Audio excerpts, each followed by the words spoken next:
Good afternoon. Welcome to this afternoon's session. And can I please introduce our little panel up here this afternoon. Phulmaya Tamang, Kirsty Nancarrow, and Sonja. And I'm Sonja Anderson.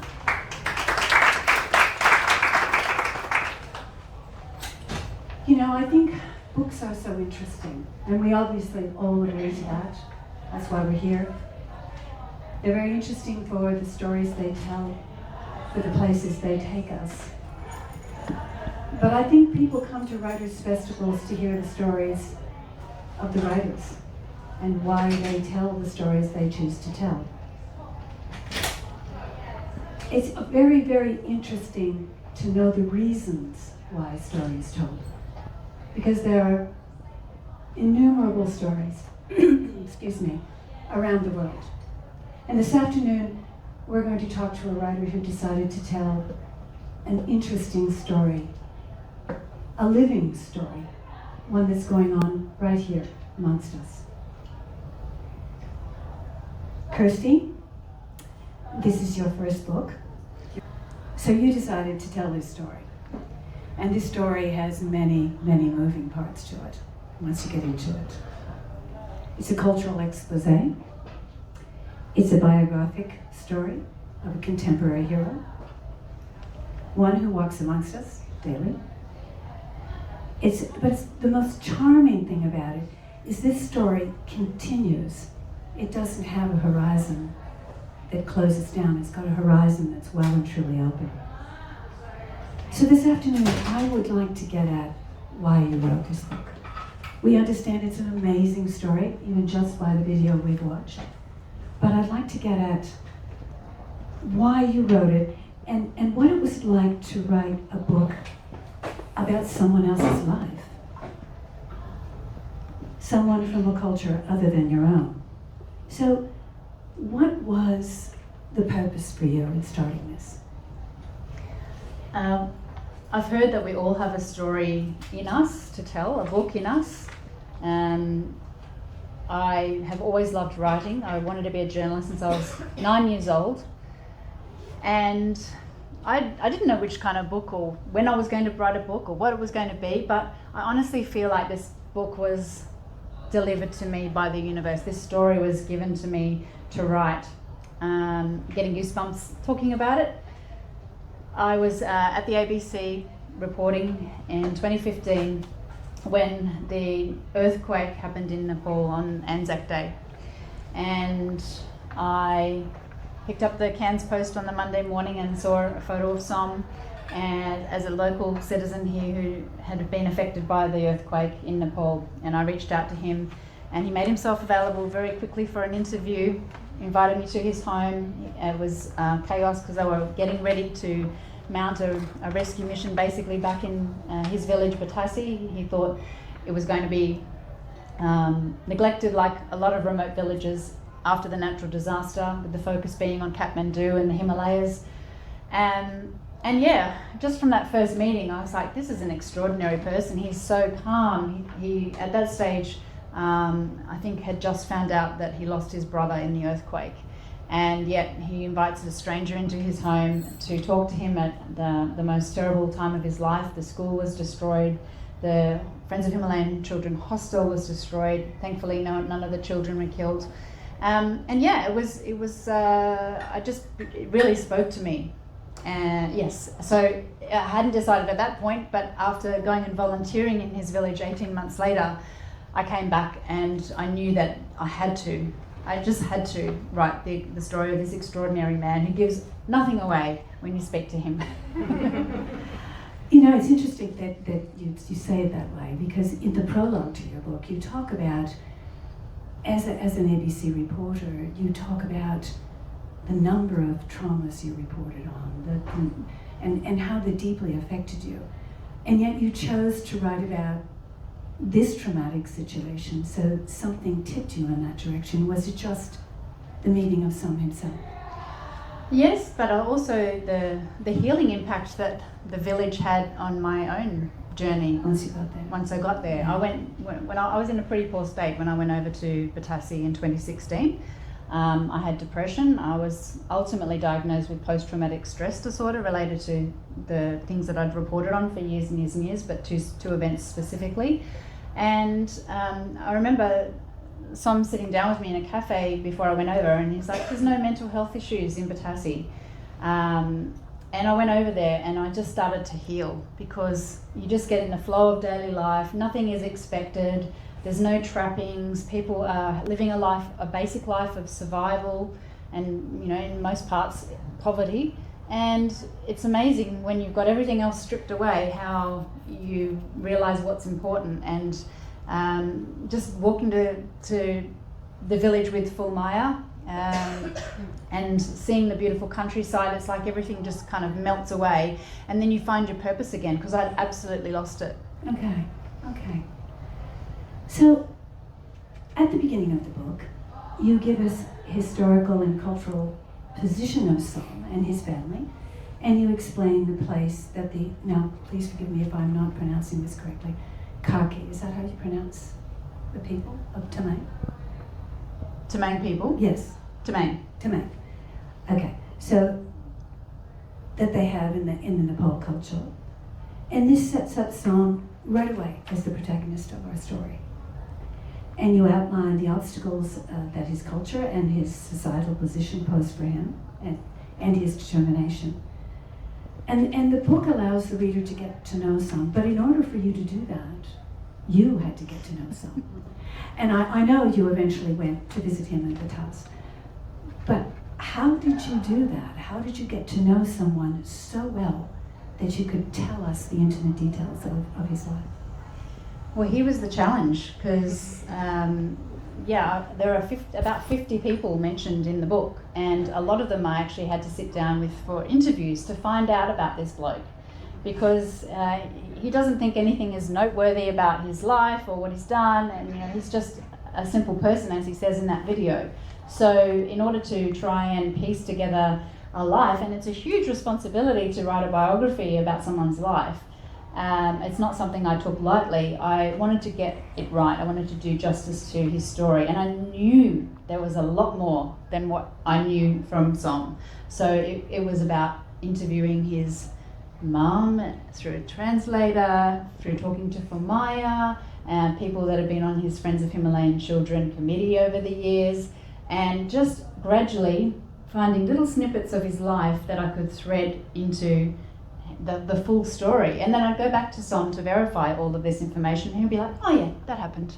And some of these events were quite dramatic, and he didn't think to mention them because that is just life, you know. It's he thinks very differently to most of us. We think the smallest thing is a drama or a tragedy, and when you live in Batassi, it's got to be pretty huge to be a setback. Som, how did it feel to you to have somebody so looking at all the details and knowing that those details would be everyone's business after they read the book? I am really pleased with the outcome. Like Kirsty mentioned, I know that I could have done better, but as time go and time flow, situation always changing, time is changing, always things are coming up on my plate. I have not provided the time that Kirsty needs and information she needs. Despite all of that, she managed to pull the book out and present to you all and be online on the Amazon to sell. It's really, the story will tell itself, because it is only Kirsty can do this. That's yes. What I would say, because I have had a lot of challenges where, because of the challenges, sometimes I doubted myself and this not worth telling my story or being the book, and I didn't see the worth giving the time for the book for Kirsty, because it was unnecessary. had to do lots of thinking for making a time to tell the story because of all the life events that's come through last 7 years that we known for each other.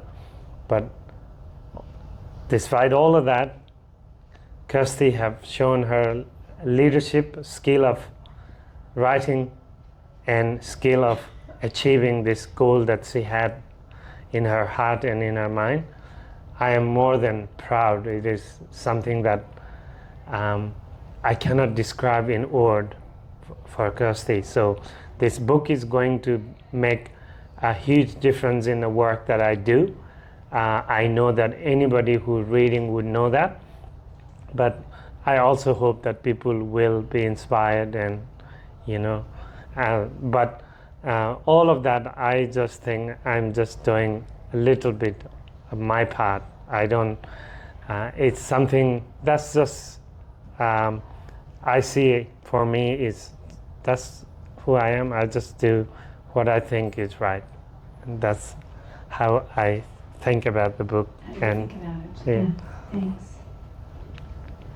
Kirsty, you write about, you just spoke about visiting Batase, and you write about it in the book, in your chapter called Global Village, which is later on in the book. It's not right up front. It's almost as if you had a story to tell and then you underlined that story by your visit. What did visiting actually add to that story? What sense of place? Because you could know Son here and the work he's done in Cairns, and you could know Phulmaya. But what sense of place did it give you to actually go there and experience the place where Phulmaya and Sonja grew up? I got some really good advice from some trusted colleagues and mentors early on in the piece of writing this story. A former ABC Books and Allen and Unwin publisher, and some of my former ABC colleagues, Richard Dinnan and Kirsty, and they were saying, you need to not be a journalist writing this story. And that was the hardest thing. You think, oh no, she can write.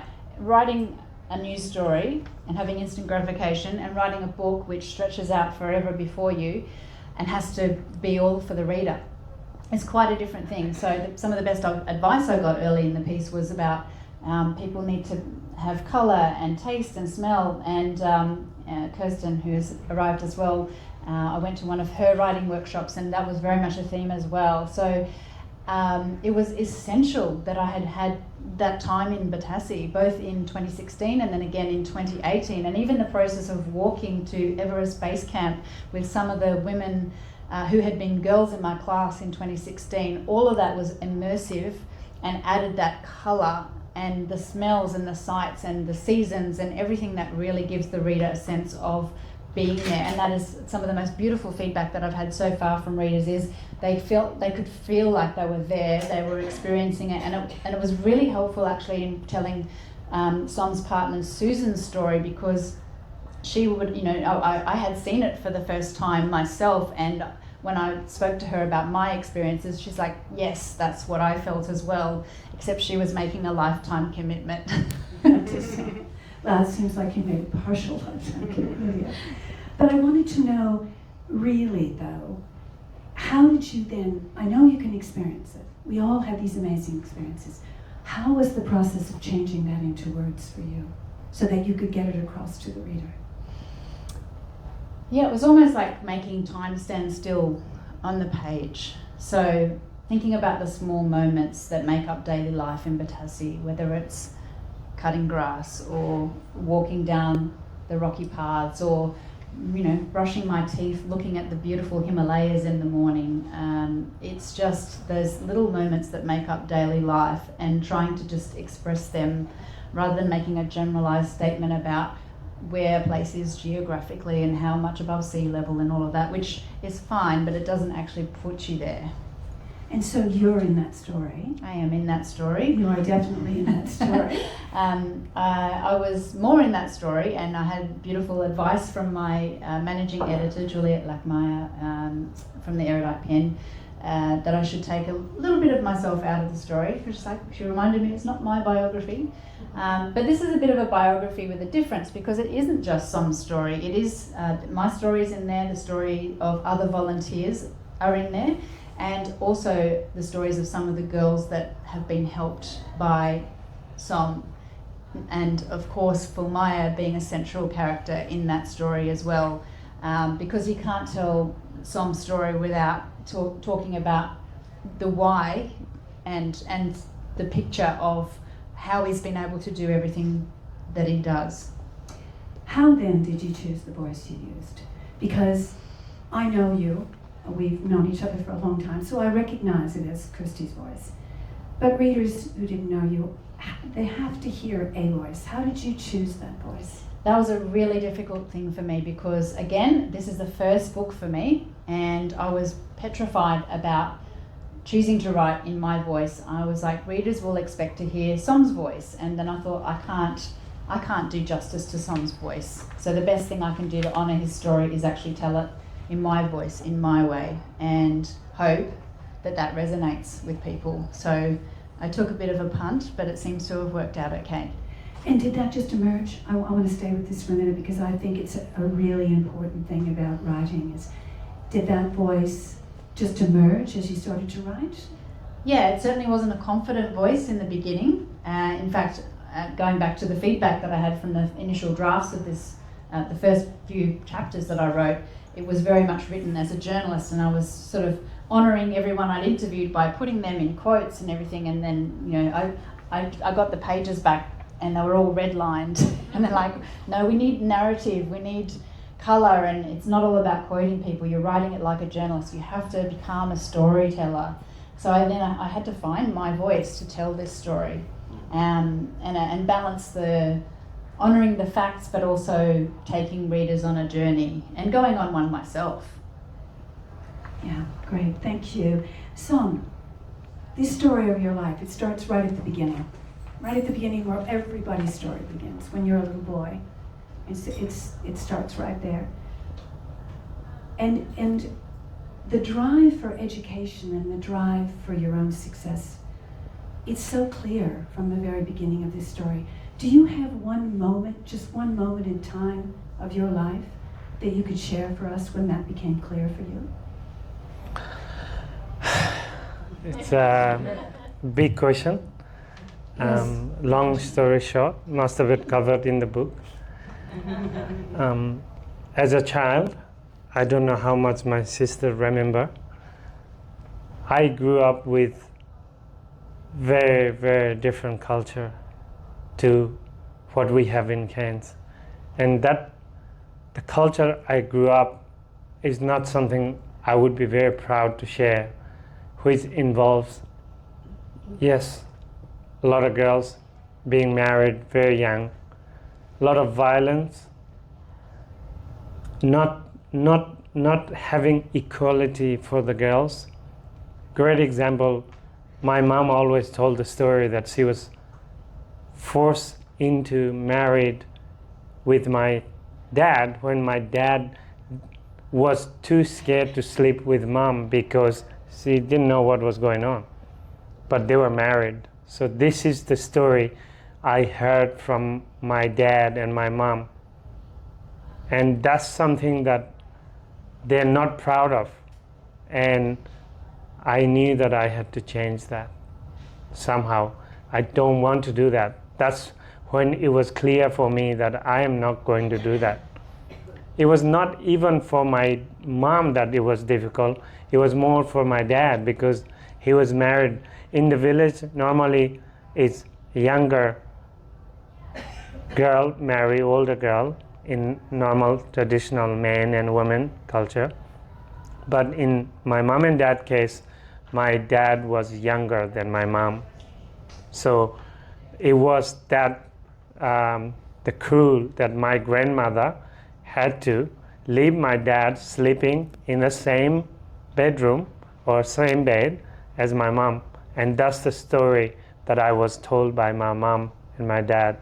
And also seeing, because of the young parents, young family, seeing the frustration and seeing the anger and a fight because two young people who's not even old enough to bring up a family having that fight and frustration And those things really resonate me, and I had to make a choice that that's not gonna be me.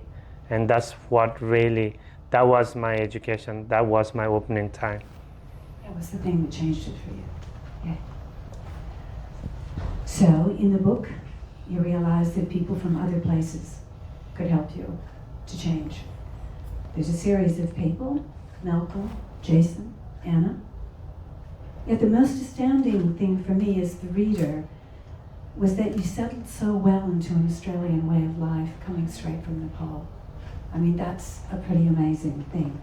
You settled into Cairns in particular, and you have the ability to reach into other people's hearts and cause them to share your vision. And that is just enormously astounding to me as a reader. So, how were you able, do you think, to capture people's hearts to share your vision? Because it's a huge vision that you have. It's like I mentioned earlier, the experience that I had that's something that I don't want anyone to have. That's one thing. But also, could you please repeat the last few questions? I can. I want to go back. Yeah. So there, you decided early on, when you were quite young, that people from other countries could help you change. That was a key. When you started to become a guide, and you met Malcolm and Jason, and those people helped you to change your life and eventually come to Australia. So, and when you came here, you fit in so well to Australian culture. How do you think that worked? How did that? I want to go back to the book. There is a book about the incident I had fallen off my house. I don't want to say too much because Kirsty has covered that in the book, right? That's first time that I experienced the help from foreign people getting lost in my area. And all other, that part is covered in the book. But then, in search of better education, after that meeting and having that experience, that's when I left Batasi.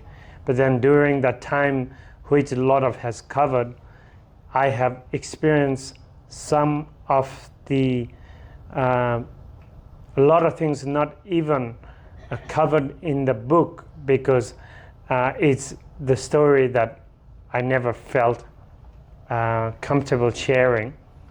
And I don't know if I will ever be able to share. These experiences are things that you have sometimes hear in the story or see in the news. And those stories are something what made who I am today. And to summarize all of that,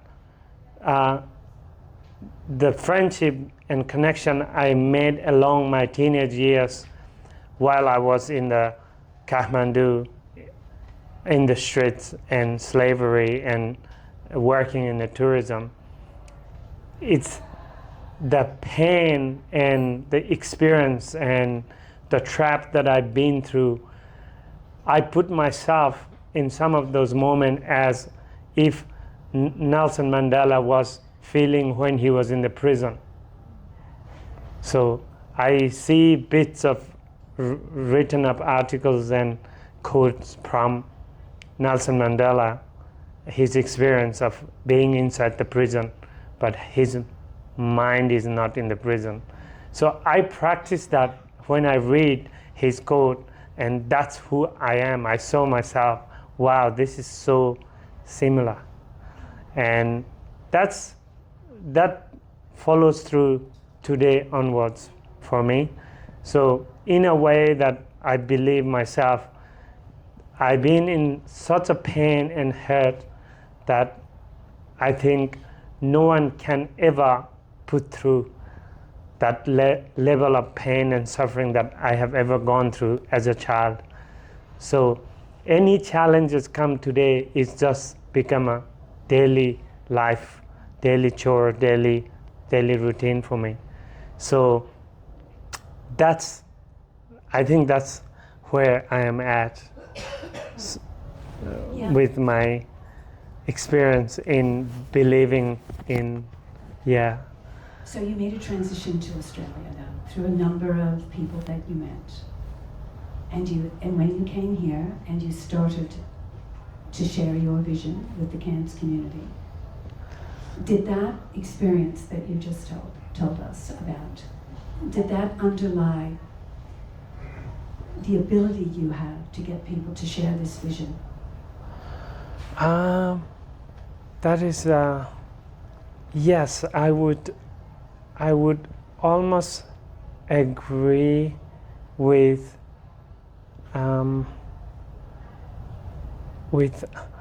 it's a very difficult one to answer. Can I One of the I think this is just an example of Som being very humble. I mean, you've just listened to him, like we're all just hanging off every word, and that is the impact that Som has on people, because he has that lived experience, and he's got this boldness about him, which is not offensive, it's just kind of gets you on board, right? And I think that's what happened when he came to Cairns, and he had such enthusiasm for his cause. It was so single-minded about it that he had no shame in going and asking people for help to donate or volunteer or whatever, and that's just built and built and built. And I think it's a magnetic force. Everyone just wants to get on board and be part of it. And we had an event last Saturday. It was sold out 2 weeks beforehand, 150 people. Does that ever happen in Cairns? No. Because people are so behind what Som is doing in his village by giving children access to an education, seeing the impact that it has, living examples, it's just the power of his personality, I think. Tell me how I think I will add, I think I never thought about people can help me. I just never thought about that. I think I always thought about that's what I'm gonna do. And there is some people want to come in. This is Som's partner, Susan, and his daughter, Tara. So I think it was never intention that I thought, oh, there are people who can help me. It was more the other way around. It was always, my instinct is to help anyone first. That's just been natural since, I guess, maybe time of my grandfather. And I think that inspiration of helping others come from my grandfather, and that's where it is. And I was in that point even where I did not think other people would help me until later in the year. I was during university, and Joey, back there, the charity really started off during that time. It covers more deep detail in the book, but until then I never thought I could convince other people to play part in what I do. And Joe is who said, "You're a leader, Som, and it's a great example, and you need to believe yourself and start telling people follow you. You have a great model and great vision, and now it is time." And that's when I really, first time that I thought, okay, I'm going to take this as a credit and do it. And that's when I really believed, other people will help me. That's when I started. I think most of this covers in the book. Yes. That's when I started starting to kind of really almost ask for the people to help me. And that's when the foundation put together back in 2007. Okay. How does the book itself contribute now to the foundation? So this is an awareness tool. So Som's already covered the fact that he found it difficult during the writing process to see the end game, but I always saw the end game. Writing, as we all know, because we're at a writers' festival, can be a very powerful agent for change. So my goals in writing this book were to raise awareness about what life is like for particularly girls and women in Nepal, and how Som is changing that, and how you can get on board with the work that he's doing, and through volunteering in Batasi village, as I did as a teacher, by sponsoring a child through Friends of Himalayan Children. And my family has sponsored 3 girls in the past, must be about 8 years this year. And we've seen them develop, and we're so proud of what education has meant for them, and how strong they are as women leaders for their own community. By raising money, you've all got a flyer on your chair, and there's just been a Rotary project launched. Friends of Himalayan Children does not have DGR status, so when you donate, you can't get a tax deduction. But now through Rotary, you can. So this project, which is kind of launched in conjunction with the book, is now allowing people to get on board and make substantial donations. For me, the goal really was to see Batasi School, which was only to grade 5 when Som went to school, now to grade 10. We both want to see this school go to year 12. What that means is that children don't drop out of their education at grade 10 or have to go to a school several hours away, which is a very expensive and logistical exercise.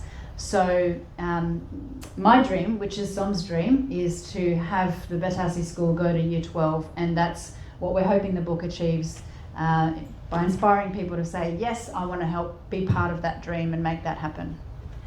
Can you tell us a little bit about Take on Nepal?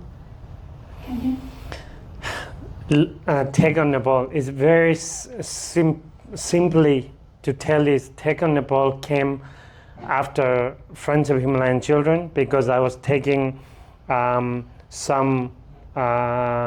people who wants to contribute to my community in Nepal, and I was spending my own money to go to Nepal with them to show my community, in the hope of that they would help to build my school. And when I take people, you know that every single one is different. Not every single person visit my village is gonna want to write some Tamang Himalayan dream and help out the way, maybe in that way, or give some money to school, donate. So some people just, unfortunately, just took advantage on my kind heart, just hoping that they would contribute. So I couldn't do that continually. So one day I had to decide I need to do something about this. That's one story. And other thing is, a lot of young girls and boys come out of the school and the hostel, they needed employment. But there was no employment other than going into Middle Eastern countries or Kathmandu, but not much get paid. So I had to do something about it to make an income. So it's Take on Nepal is just like any other travel agent, but we run as it's a charity. There's not much profit. It's entirely just to provide the resource and employment for the people that I have raised and educated. To back that up, I was working full-time after COVID, and after having a job for 4 years full-time, I just quit that. I just quit that so I can more focus on creating more awareness about the charity work, the book, and of course, Take on Nepal. So that's how it is. It creates employment. It creates a little bit of freedom to market and promote the charity and the work I do. So that's what Take on Nepal is. Thank you. And Phulmaya, you are here with us today. You're a living, breathing proof of the success of your brother's vision. What is it like to have a brother like Son and to be part of that vision? What's it like? It is more than lucky to have a brother like Son. He supported for my study while I was on the age of 11, and I started late by his support. And you're a guide. Yes. You're a guide. So you're part of Take On Nepal. Can you tell us what you do as a guide? Yes, I were part of Take On Nepal. I work as a trekking guide since 2016 professionally to the Everest Base Camp and other part of the mountain in Nepal. Being a trekking guide is a totally different job in Nepal. Trekking guide is a male-dominated job in Nepal. There was none of the girls, women guide from my village. I was the first person to lead the group to Everest Base Camp for the first time in 2016 May, and it is very different and challenging to go to the Himalayas and talk to the people. Even the tea house owner, they just turn their heads because they feel like, what is this woman doing? Is she doing a job? Is she just having a holiday? They just like, they don't accept it.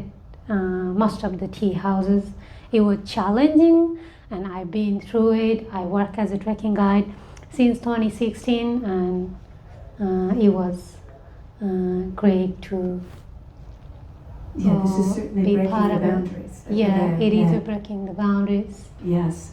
And so you're a hero, really, for other women. How does that feel?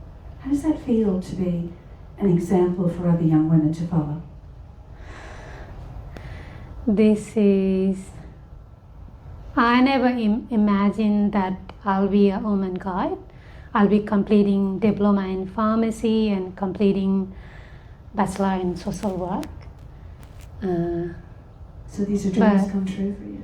This is my, definitely dreams come true in my life. Can I speak behalf of my family? Yeah.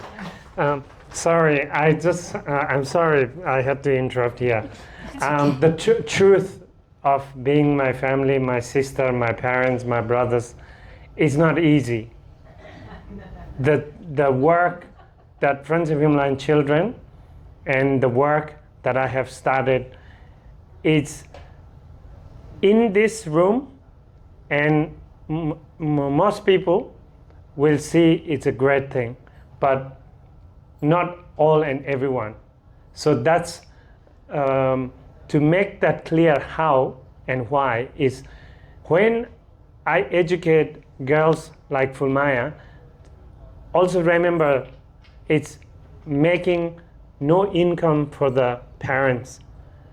No girls to be taken away from village to India. So these people, traffickers, they are short of income.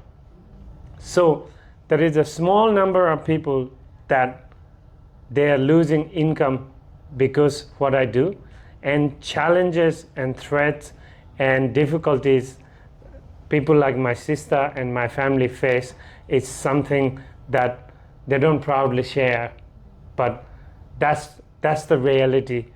That's the living story of them. So it happens all the time, even today.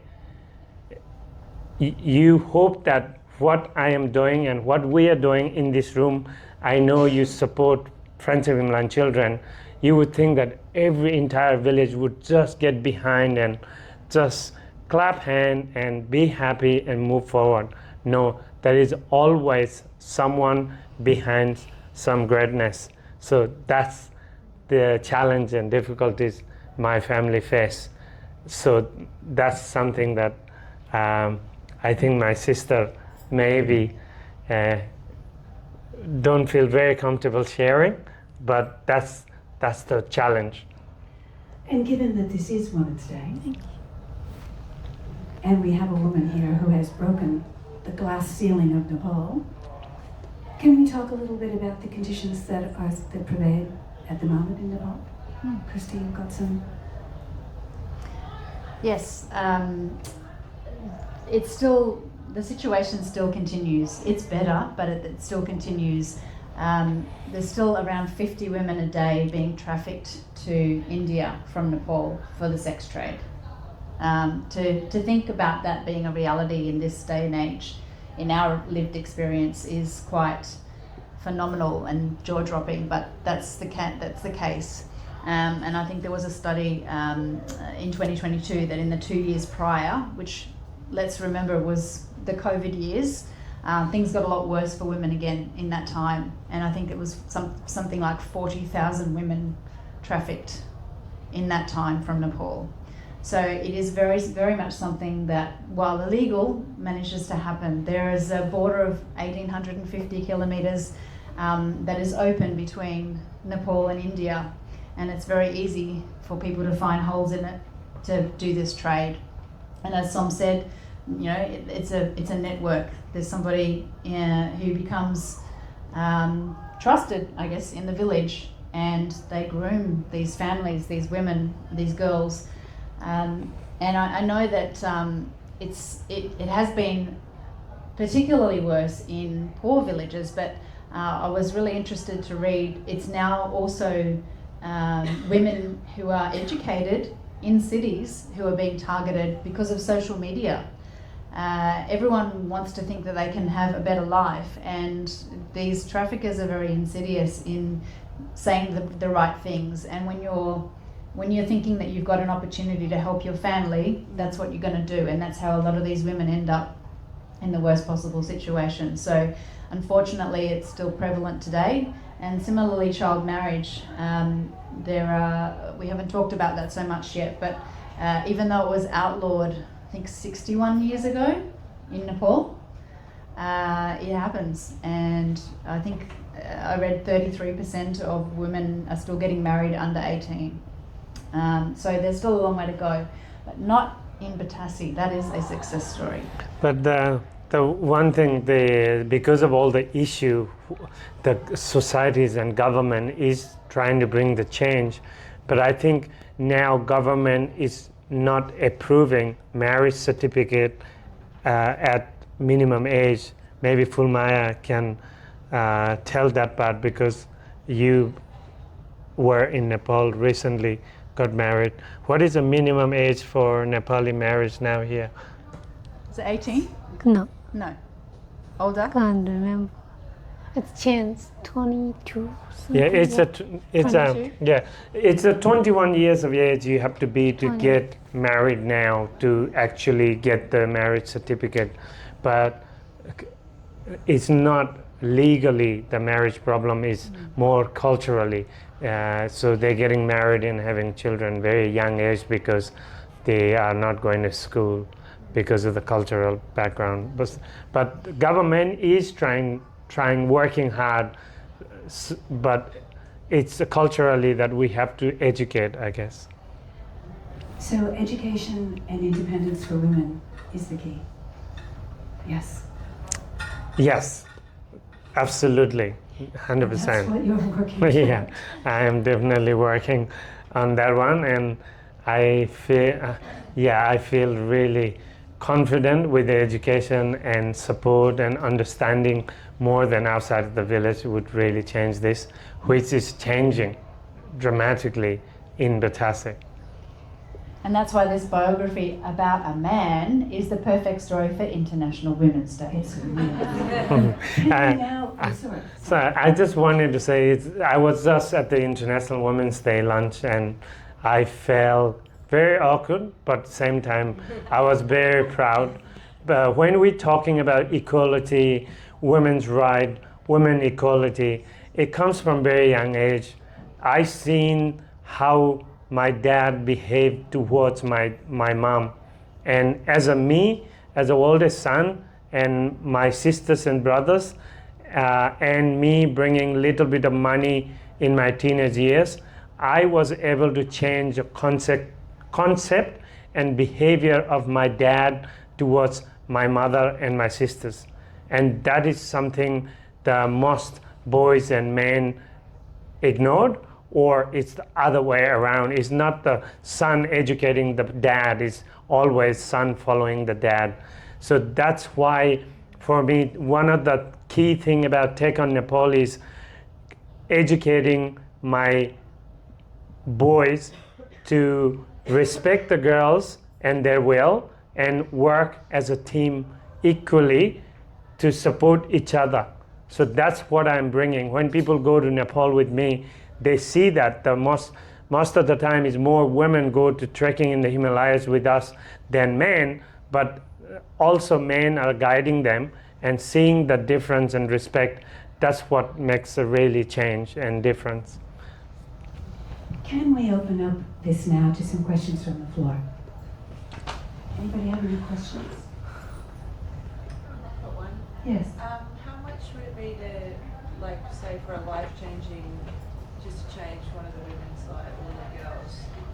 What kind of donation would you be looking at? What's the commitment for someone, on a monthly or a yearly, or just even a 12-year basis? Like, what's the amount that people need to kind of budget in to be able to really, and that's just one way to contribute financially. You've got volunteering. What else can people contribute? Early childhood, early primary schools are not expensive, really cheap. It's not expensive, so it can be up to $30. But once they reach teenage and go to grade 8 and 9 and 10, 11, 12, it's same here. It just about triples the expenses. So until they're about age 15, about $30 to $50 a month would cover most of the education resources. But then once they are a little bit older and have to move away from the village, live in the city and go to college, room rent, food, all that kind of stuff can cost up to $80 a month to be able to focus on education, focus on life. That just goes for year 11 and 12. That's about 2 years. So yeah, roughly, probably maximum of $5,000 for one girl's story would change, and that girl, yes. And just one of the things I wanna let you know is in Batase, in my time, my sister's time, no education, can't read and write. But now we are getting young girls from Batase that level of English, math, and science and the education to be able to qualify to get a scholarship to go and study in New York. And they go in their scholarship panel, and they're able to compete with very highly educated people, the girls who went to boarding school in Kathmandu from Batase, and they're achieving same level. So 5,000 versus 30,000 is what you can put, but still the $5,000 education is still able to reach New York and get a scholarship. So that's the evidence of the work that we do through charity to change. And that's why it's so important to get that school to year 12, so that the cost is less for educating those girls and boys for 11 and 12, so they don't have to leave Batase. Are there any other questions? No? I had one for Kirsty as a writer. I know how difficult the path of writing a book is. So how do you feel now that you've written it? And would you consider writing another book, having been through it? I think you've had your answer. I think, it's a definite no from my husband and my mum. They've both been through a lot of trauma in me writing this book. It has been, as Som said, it's been a 7-year journey. Look, I'm feeling elated. I'm feeling relief. I finished writing this book more than 2 years ago, and to have poured all of that energy and creativity into this thing that just didn't go anywhere for a while was a bit crushing. Like, this is finally my chance to celebrate this amazing story and the impact that Som has had with his work. And this is what it's all about. It's about, like, it's not till it becomes this that it does its work. So for me, just the last week or two, getting out and talking about this, I'm just like, yes, I'm finally able to bring this thing to life, to share it, which is what an author wants to do. They want to share their stories with the world and inspire people. So I feel incredible right now. I'm really on a cloud, but I do actually have a business that I run, and it's been a big juggle writing the book and managing the business as well. So I need to focus on that for a while. My managing editor has told me I should write my own story next, but I think I might wait till I'm retired. Maybe you can retire early. Are there any more questions? Yes. I've got one more. Sorry, I know you might be short on time. I don't know who this one's directed. I don't know if it's technically connected to the book, but you said there's no mental health issues in Batisi, is that Batasi. Batasi. What do you think the main difference is? Because if you look at what they're dealing with over there versus here, like, what are your thoughts on that? I can't really tell my thoughts, but I can only tell what I experience seeing.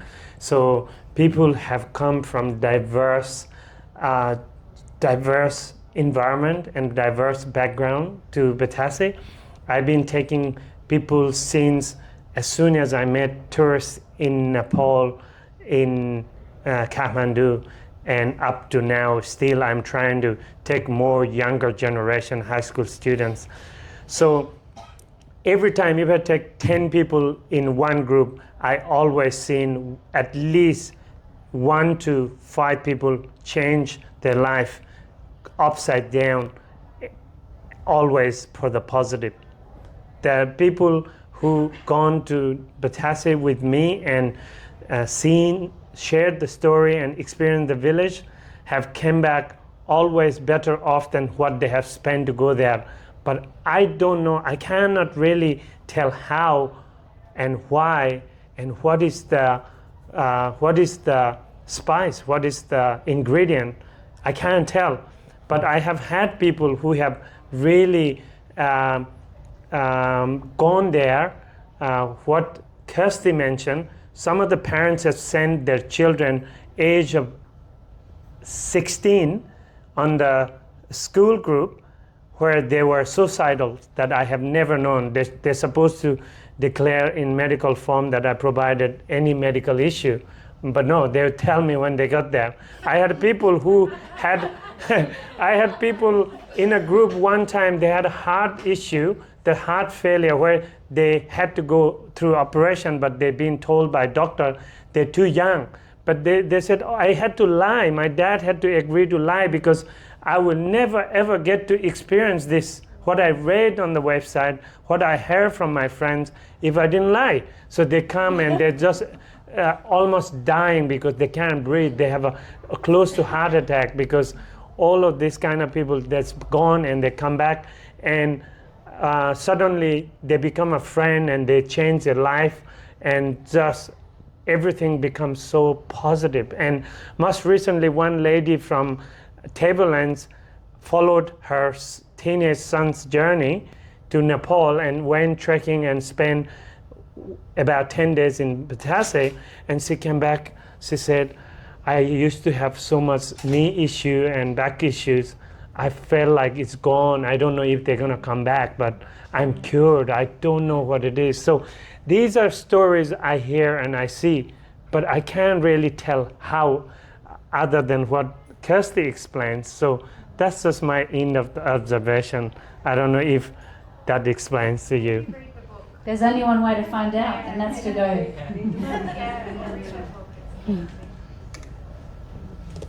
I was wondering what you see as the future for the village with the increased education of the young people.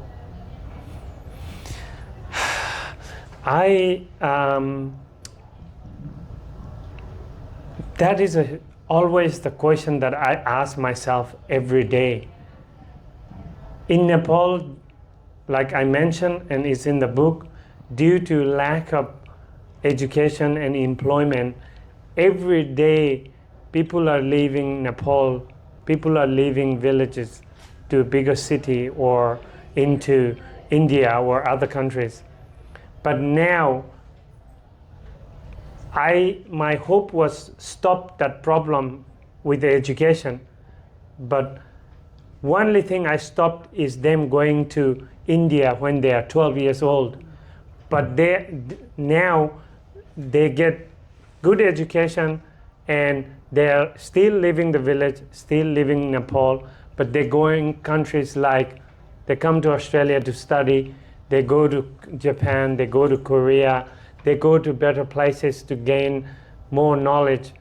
But I have not been able to solve the problem. I sometimes think maybe problem is me, not the village, not the children. Because I was hoping to stop that movement and create good facility, and that might bring good road, good electricity, good health system. It's really complicated. That is the very, very toughest question that I cannot answer. But thank you for putting the thoughts. We are out of time. Thank you so much. Thank you, Son. Thank you, Kirsty. Thank you, Phulmaya. And thank the audience. Have a great rest of the day. Thank you.